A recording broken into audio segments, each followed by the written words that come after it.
आप देख रहे हैं उत्तर प्रदेश लाइव।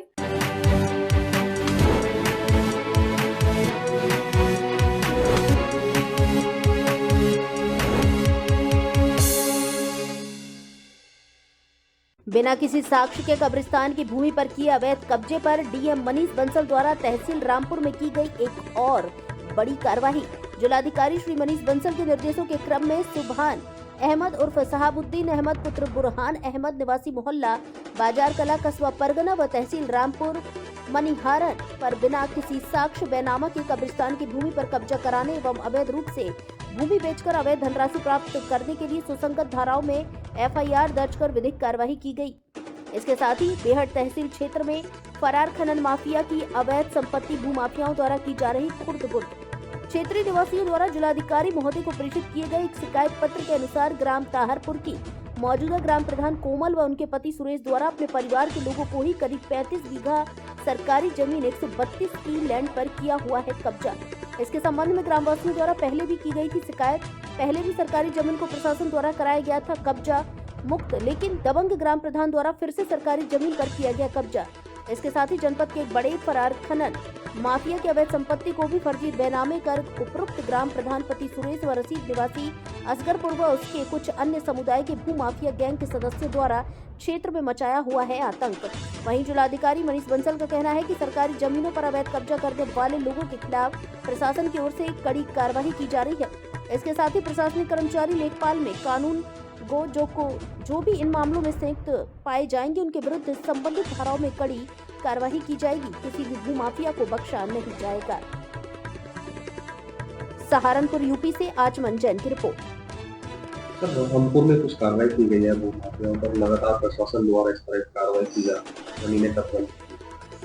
देखिए, अभी एक ये रामपुर मंजप्ता बैरून गांव है, उसमें कब्रिस्तान की एक भूमि थी जिस पर अवैध किसी व्यक्ति द्वारा वहां के प्लॉटिंग करके वहां पर आवास लोगों के बनवा दिए गए एक बहुत ही सुनियोजित तरीके से।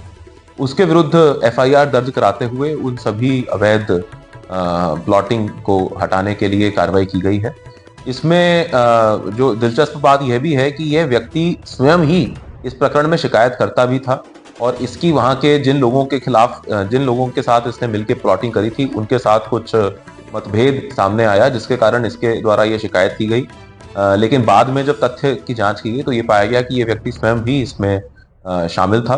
तो इसमें हम लोगों ने मुकदमा भी दर्ज करवाया है और आगे भी विधिक कार्रवाई जो भी अवैध प्लॉटिंग हुई है, अवैध वहां पर निर्माण हुआ है, उसको हटाने की जा रही है। इसी तरह कुछ प्रजन थाना मिर्जापुर क्षेत्र वहाँ पर जो है कुछ खनन माफिया थे वो फरार हैं, उनकी कुछ जमीनें उन्हें खुद किया जा रहा है। कुछ लोग जो है 132 की सरकारी जो लैंड है उस पर भी कब्जा किया था। शिकायत में भी कोई कार्रवाई नहीं। देखिए, ऐसा मेरे संज्ञान में अगर कोई भी मैटर आता है तो मैं तत्काल उसमें जो हमारे संबंधित एसडीएम्स हैं या तहसीलदार हैं उनके माध्यम से जांच करवाकर इसमें कार्रवाई करने के निर्देश दिए जाते हैं। और लगातार इसमें शासन की जो मंशा है, कोई भी व्यक्ति अगर भू माफिया के रूप में काम कर रहा है और खासतौर पे जो सरकारी जमीनें हैं उस पर किसी प्रकार का कोई कब्जा कर रहा है तो उसके खिलाफ सख्त से सख्त कार्रवाई की जाएगी। इसमें किसी को भी बख्शा नहीं जाएगा। इसके संबंध में 0 टॉलरेंस हम लोग बरतते हैं। जिस तरह अभियान चलाया जा रहा है बिल्कुल, अगर कोई भी इस तरह के मैटर जो है सामने आते हैं, अभी कुछ ही दिन पहले हम लोगों ने एंटी भूमाफिया टास्क फोर्स की जिला स्तर की बैठक भी की थी और उसमें यह भी निर्देश दिए थे कि 5 जो तहसीलें हैं वहां पर तहसील स्तरीय टास्क फोर्स जो है एंटी भूमाफिया टास्क फोर्स, उनकी बैठकें करा ली जाएं और इस तरह के जो भी प्रकरण हैं उनको चिन्हित किया जाए। इसमें अक्सर ये भी देखने में आता है कि ऐसे प्रकरणों को दबा के रखने में या उनको सामने ना आने में जो क्षेत्रीय लेखपाल और कानूनगो हैं वो भी मदद करते हैं। और अगर इसमें किसी ऐसे व्यक्ति की भूमिका आती है कि हमारे लेखपाल खुद ही इन मैटर्स को छुपाने में लगे हुए हैं तो उनके खिलाफ भी हम लोग कार्रवाई करेंगे।